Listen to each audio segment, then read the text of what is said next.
నమస్తే అండి. ఈరోజు కథను వినేయండి. ఈరోజు కథ రాజేశ్వరి పెళ్ళి.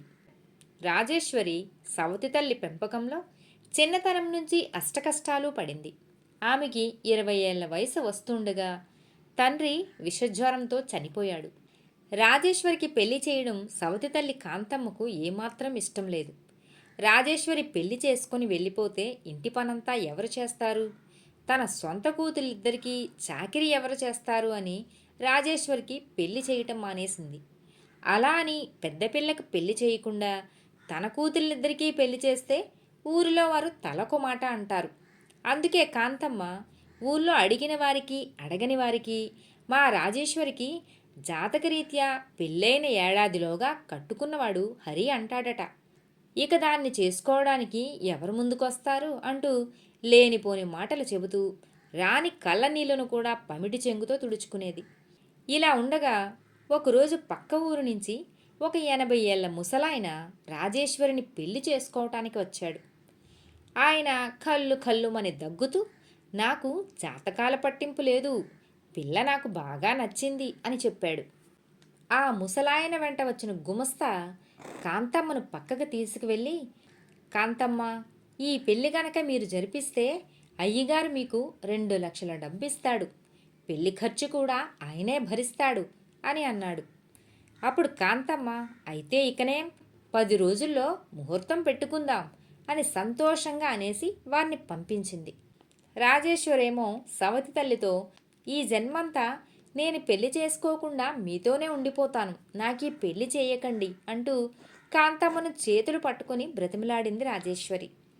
ఇంకా నయం, నా కూతుళ్ళ పెళ్లి జరగాలంటే నువ్వు ఈ పెళ్లి చేసుకోక తప్పదు, వెధవేషాలు వేస్తే గదిలో పెట్టి తాళం వేస్తాను అంది కాంతమ్మ చాలా కోపంగా.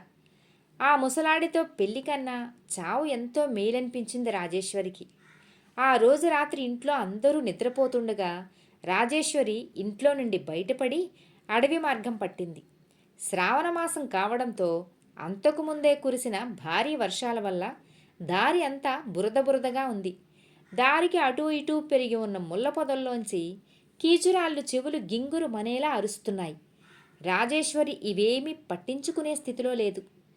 చాలా దూరం నడిచి కాళ్ళు నొప్పి పుట్టడంతో దారికి కొంచెం ఎడంగా ఉన్న ఒక పాడుబడిన బావి గట్టు మీద కూర్చుంది.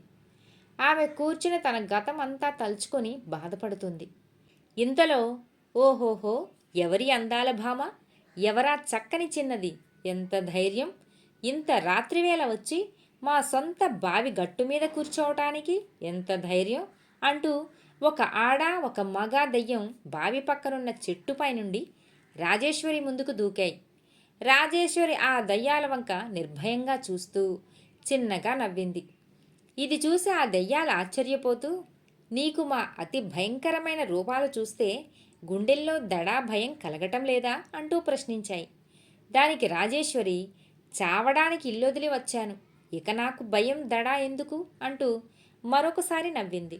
ఆ దయ్యాలు ముఖముఖాలు చూసుకొని, చావడానికి వచ్చావా, ఇంతకు నీకు అంత కష్టమేమొచ్చింది అని అడిగాయి. రాజేశ్వరి ఆ దయ్యాలకి తన సవతి తల్లి పెట్టే బాధల గురించి చెప్పి, ఆ రోగిష్టి ముసలాడి చేత తాళి కట్టించుకోవటం నాకిష్టం లేదు అంది కన్నీళ్లతో. అయ్యో, ఇంత చక్కటి ఆడపడుచుకు ఎన్నెన్ని కష్టాలు వచ్చాయి అంది ఆడదయ్యం జాలిపడుతూ. అవును, ఈ ఆడకూతురికి మనం తప్పకుండా సాయం చేసి పెడదాం అంది మగదయ్యం.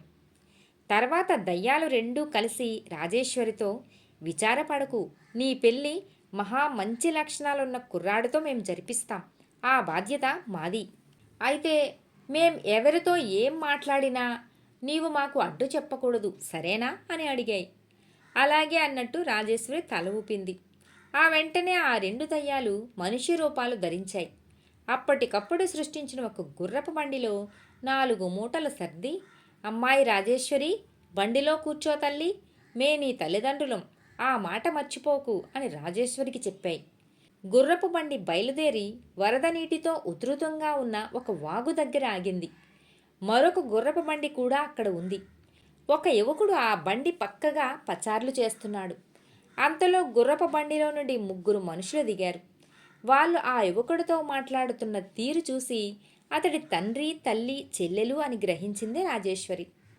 దయ్యాలు వాళ్లతో మాట కలపబోయేంతలో యువకుడి తండ్రి, మీ ప్రయాణం ఎక్కడిదాకా? మాది మద్దెలపాలెం. గోకవరంలో మా అబ్బాయి రమణకి మంచి సంబంధం ఉందని తెలిసి వెళుతున్నాం. లక్షల కట్నం ఇస్తామని చాలా సంబంధాలు వచ్చాయి. అయినా మా అబ్బాయి రమణకి ఏ సంబంధమూ నచ్చలేదు అని అన్నాడు. అలాగా అని ఆ రెండు దయ్యాలు ఆశ్చర్యపోయాయి. తర్వాత ఆడదయ్యం, ఇది మా అమ్మాయి రాజేశ్వరి. మీ అబ్బాయికొచ్చిన సమస్య లాంటిదే మా పిల్లది కూడా. ఆమె అందచందాలు చూసి ఆస్తిపరులైన ఎందరో అబ్బాయిలు దమ్మిడి కట్నం తీసుకోకుండా పెళ్లి చేసుకుంటామని వచ్చారు. కానీ ఆమెకి ఎవరూ నచ్చట్లేదు. వాగు అవతల గొలుసులపాలెంలో ఒక అందగాడైన యువకుడు ఉన్నాడని తెలిసి బయలుదేరాం. దారికి అడ్డంగా ఈ వరదల వాగొకటి అని విసుక్కుంది ఆడదయ్యం. రమణ తల్లి ఆశ్చర్యపోతూ, పైసా కట్నం లేకుండా ఆడపిల్లని ఇంటి కోడలుగా తెచ్చుకునేంత అమాయకులింకా ఈ లోకంలో ఉన్నారన్నమాట అని అంది. ఈ సంభాషణ అంతా విన్న రమణ తల్లిదండ్రుల వద్దకు వచ్చి చిన్న గొంతుతో వాళ్లకు ఏదో చెప్పాడు. వెంటనే అతడి తండ్రి దెయ్యాలతో, మీ అమ్మాయి అందచందాలు ఏపాటివో మేము చూస్తాం, ఒకసారి బండి దిగమనండి అంటూ అన్నాడు. అమ్మా రాజేశ్వరి అంటూ దెయ్యాలు రెండూ పిలవగానే రాజేశ్వరి గుర్రపు బండి దిగింది.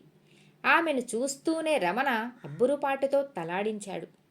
వెన్నెల వెలుగులో పుష్టిగా అందంగా ఆరోగ్యంగా ఉన్న రమణని చూసిన రాజేశ్వరి సిగ్గుతో తల పక్కకు తిప్పుకుంది. ఇదంతా చూస్తున్న దెయ్యాలు రెండు పట్టరాని ఆనందంతో, ఆహా, ఇంతకాలానికి ఈ అమ్మాయి రాజేశ్వరికి మెచ్చిన వరుడు దొరికాడు అని అన్నాయి. మీ అమ్మాయి మెచ్చినంత మాత్రాన పెళ్లి జరిగిపోతుందా? మా అబ్బాయి రమణ సంగతేమిటి? వాడికి గొప్ప అందగత్తె భార్యగా రావాలని ఆశ. మాకు అడిగినంత కట్న కానుకలు ఇవ్వాలి అంది రమణ తల్లి. రమణ రాజేశ్వరి వైపు 2 అడుగులు వేసి, నాకు ఈ అమ్మాయి నచ్చింది అని అన్నాడు తల్లిదండ్రులతో. ఆ మాట విన్న మరుక్షణమే రమణ తల్లి, సరి కట్నం అత్తగారి లాంఛనాల సంగతేమిటి అని అంది కోపంగా. మరి ఆడపడుచుల లాంఛనాల సంగతో అంది రమణ చెల్లెలు కీచుగొంతుతో. తెల్లవారితే భాద్రపద మాసం. మరో 2 నెలల వరకు ముహూర్తాలు లేవని మన ఊరి శాస్త్రులు గారు చెప్పారు కదా అన్నాడు రమణ తల్లిదండ్రులతో. అయితే ఆలస్యం ఎందుకు? ముఖ్యమైన వాళ్ళం మనం ఉన్నాం కదా, ఇప్పుడే తాంబూలాల తంతు జరిపిస్తే సరి అని అన్నాయి దెయ్యాలు రెండు హడావిడి పడిపోతూ. కట్నం డబ్బు నా కళ్ళబడితేనే పెళ్ళి అని అన్నది రమణ తల్లి నిష్కర్షగా. దెయ్యాలు రెండు మరుక్షణం గుర్రపు బండిలోంచి 4 మూటలను దించి వాటిలోని బంగారు కాసులు రమణ తల్లికి చూపిస్తూ, మీరడిగిన కట్న కానుకలే కాకుండా ఊళ్ళో వారికి విందు ఏర్పాటుకు కూడా సరిపడేంత సొమ్ము ఉంది ఇందులో అని అన్నాయి. వెంటనే రమణ తల్లి ఆత్రంగా ఆ మూటలు తమ గుర్రపు బండిలో సర్దేసుకుంది. రమణ రాజేశ్వరి అప్పటికప్పుడు ఉంగరాలు మార్చుకున్నారు. ఈ తతంగం ముగిసేసరికి ఏరు ఉధృతం తగ్గింది. తెల్లవారు వస్తున్నది. ఏటికి అవతల కొండ మీద కనిపిస్తున్న ఆలయం వంక చూస్తూ, ముందుగా ఆ కోవెలలో దైవదర్శనం చేసుకొని మీ ఊరు వెళదాం అని అంది రాజేశ్వరి రమణతో. భార్యాభర్తలిద్దరూ వెళ్ళి స్వామివారిని దర్శనం చేసుకొని రండి. ఊళ్ళో విందు ఏర్పాట్లు చేయాలి కదా, మేమంతా తిరుగు ప్రయాణం అవుతాం అని అన్నాడు రమణ తండ్రి. సరే, మేము ఇంకొక బాడుగు బండిలో తిరిగి వస్తాం, మీరంతా బయలుదేరండి అన్నాడు రమణ. ఏటిలో మోకాలు లోతు నీళ్లున్నాయి. రాజేశ్వరి చేయి పట్టుకుని జాగ్రత్తగా ఏరు దాటిస్తున్నాడు రమణ. రాజేశ్వరికి భయంతో ముచ్చెమటలు పోస్తున్నాయి. తమ పెళ్లి చేసింది దెయ్యాలు అని తెలిస్తే రమణ ఏమంటాడో.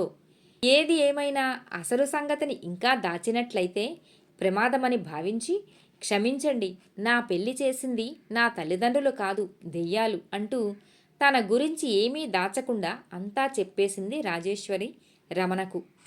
అంతలో వెనక నుంచి పెద్ద కోలాహలం వినిపించి ఇద్దరు వెనుతిరిగి చూశారు.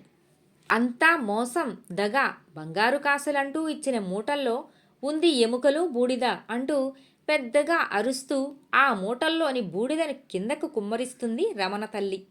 ఆ మాటలు వింటూనే దెయ్యాలు రెండు రమణ తల్లితో, అమ్మా, మా కోడళ్ళు కట్నం తేలేదని వారిని రాచి రంపాన పెట్టాం, అందుకే చచ్చి ఇలా దెయ్యాలమై తిరుగుతున్నాం. మీరు అలాంటి పాపానికి ఒడిగట్టి కాలం తీరాక మాలాగా దెయ్యాలుగా తిరుగుతారో లేక కోడలితో జీవితమంతా ప్రశాంతంగా గడుపుతారో మీరే నిర్ణయించుకోండి. అయితే మీ కోడలికి ఏదైనా ప్రమాదం తలపెట్టాలని చూశారో మీకు మరిచిపోలేని గుణపాఠం నేర్పగలమన్న సంగతి మాత్రం గుర్తుంచుకోండి అని అంటూ దెయ్యాలు రెండూ వారిని హెచ్చరిస్తూ దెయ్యాల రూపాల్లోకి మారిపోయి గాలిలోకి లేచి మాయమైపోయాయి. రమణ తల్లిదండ్రులు చెల్లెలు భయంతో ఒక్క క్షణం వణికిపోయి అవమాన భారంతో తలలు దించుకున్నారు. రూపాల్లో మాత్రమే వారు దెయ్యాలు, అయితే పరోపకార బుద్ధి వారికి ఉంది. మీరేమో కట్నం కావాలన్న పిశాచ బుద్ధులతో అల్లాడుతున్నారు. మీకన్నా ఆ దెయ్యాలు ఎంతో నయం అని అంటూ రమణ రాజేశ్వరితో కలిసి అక్కడికి వచ్చాడు.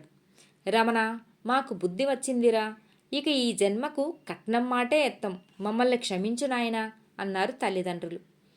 మహాలక్ష్మి లాంటి కోడలు మన ఇంటికి వచ్చింది, మాకింకేం కావాలి అని అన్నారు ఆ తల్లిదండ్రులు మళ్ళీ. వారిలో వచ్చిన మార్పుకు రమణ ఎంతో ఆనందపడుతూ రాజేశ్వరి చేతులను ఆప్యాయంగా పట్టుకున్నాడు. సమాప్తం. మిత్రులారా, మరో కథతో మళ్ళీ కలుద్దాం.